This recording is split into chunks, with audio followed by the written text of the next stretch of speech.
किसान भाई नमस्कार। आज हम बात करेंगे मसूर का उत्तरा या पैरा बुआई करके किसान अधिक से अधिक उत्पादन कैसे प्राप्त कर सकते हैं। अगर हम बात करें तो भारत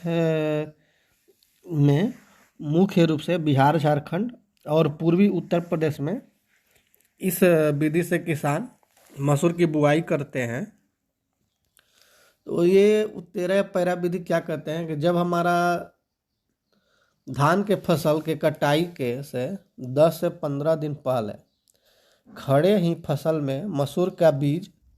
18 से 20 किलोग्राम, या अगर बड़ी दाना वाली है तो कुछ बीज की मात्रा बढ़ा सकते हैं, या उसके अंकुरण परीक्षण के अनुसार प्रति एकड़ की दर से हम बुआई कर देते हैं। इसी विधि को ही पैरा या उत्तरा मसूर की बुआई कहा जाता है। अगर उत्तरा पैरा मसूर बुआई के पहले बीज उपचार की हम बात करें तो सबसे पहले किसी भी फफूंदनाशक दवा से,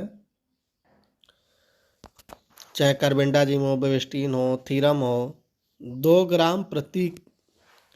किलोग्राम बीज दर के, या अगर आपके खेत में पिछले वर्ष या पहले भी उकटा बीमारी से भी अगर पौधा प्रभावित हो रहा है तो ट्राइकोडर्मा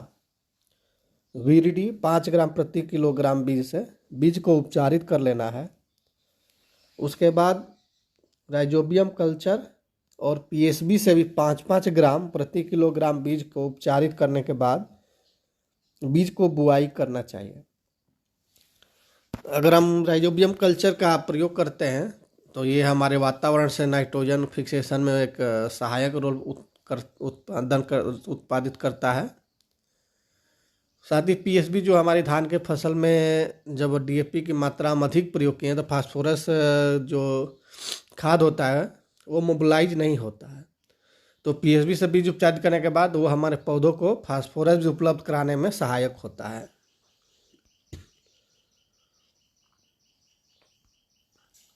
अगर उत्तरा या पैरा मसूर के उत्पादन कम होने के कारण की बात करें तो बीज को उपचारित किसान भाई अधिकतर देखा जाता है वो लोग नहीं करते हैं। दूसरा, बीज बुआई के बाद जब हम धान की फसल कटाई की बात करते हैं तो वो कटाई 20 से 15 से 20 दिन में करते हैं, और उस जो उसका डंठल होता है धान का उसको खेत में फैला देते हैं और उसको कम से कम 25 से 30 दिन में उस खेत को खाली करते हैं। उससे क्या होता है कि आप भी देखते होंगे जब हम धान जो पसारा हुआ था फसल उसको जब एकत्रित करते हैं तो उसके नीचे का जो धान का पौधा, मसूर का जो पौधा अंकुरित होने के बाद जो वृद्धि पौधा वानस्पतिक वृद्धि हो रहा था उसको देखते हैं कि सूर्य की रोशनी नहीं मिल पाता है, जिसके कारण वो पीला पौधा ही पीला पड़ करके और सूखने लगता है, जिससे हम देखते हैं कि प्रति बीघा या प्रति एकड़ खेत में हमारे पौधों की संख्या ही कम हो जाता है। इस कारण से हमें अपने खेतों को सही समय पे खाली कर देना चाहिए। तीसरी है कि किसी भी हम पैरा जब मसूर करते हैं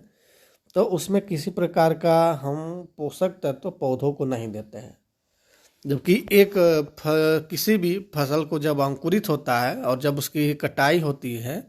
तब तक उसको 17 तरह के पोषक तत्वों की आवश्यकता पड़ता है। और एक कारण क्या है कि धान के खेत में भी जो खरपतवार उगे होंगे उसके साथ साथ जो रबी सीजन में जो खरपतवार उगते हैं तो हमारे खेतों में खरपतवार भी अधिक होने के कारण हमारा उत्पादन प्रभावित होता है। अगर हम बात करें कि उत्तरा या पैरा मसूर उत्पादकता को कैसे हम बढ़ाएं तो सबसे पहले हम बीज उपचार करें, जैसा कि हमने पहले भी बताया था। बीज की बुआई के बाद खेत खाली करना जिससे कि मसूर के पौधों को सूर्य की रोशनी मिलती रहे। तो किसान भाई 15 अच्छा होगा कि अगर वो 15 दिन में अपना खेत खाली कर देंगे तो उससे 10 से 12 दिन में कटाई करें, 4 से 5 दिन में अपने खेत को खाली कर दें तो उनके मसूर के पौधे ज़्यादा जो सूर्य की धूप के नहीं मिलने के कारण सूखने लगते हैं, ढके होने के कारण ये समस्याएं दूर हो जाएगी और नंबर आप पौधों की संख्या अधिक होगा। अब हम बात करें पोषक तत्व की, तो एनपीके जो 19-19-19 जो आता है पाउडर के रूप में, ये पानी में घुलनशील होता है। तो इसको 8 से 10 ग्राम, यानी हम बात करें 120 से 150 ग्राम प्रति टंकी, जो 15 लीटर की जो टंकी होती है उसमें घोल बना करके 2 बार। पहला वनस्पतिक वृद्धि, जब हमारा पौधा फूल आने के पहले, लगभग बात करें 45 से 50 दिन या 55 दिन पर एक बार हम छिड़काव कर दें। और दूसरा, जब फूल बनने के बाद, जब फलियां जब बनने लगती है, उस समय फली बनते समय, जब फूल सारे फली बन जाए, तो उस समय एक बार और हमको छिड़काव करने की आवश्यकता होती है। और खेतों में खरपतवार का उचित प्रबंधन किया जाए,